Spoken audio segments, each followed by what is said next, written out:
Here's a quick tip to create a proposed surface grading extents. So I've offset the property line by 2 feet, and I'm going to use this new offset line to create a feature line using the existing grades.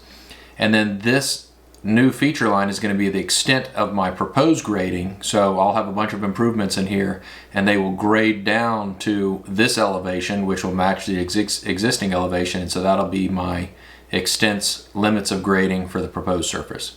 So once you've offset your line, you simply come up here to the home menu and feature line, create features from objects, and leave it on the first site there. You want to erase the polyline to create a feature line, and you want to assign elevations. Hit OK, and then come down here, and how do you want to assign the elevations? Well, we just want to do it based upon the existing surface. And then so let's just hit OK. And so it deletes the polyline, creates a feature line here, and it has different elevations everywhere it crosses this line. And so when we add this to our proposed surface, all of our proposed improvements will grade out to match this line, and that will be the limits of our work. And I'm going to go down here to the 10 surface, and I'll put this on proposed data because this is data that we're going to use to create a proposed surface. And that's it.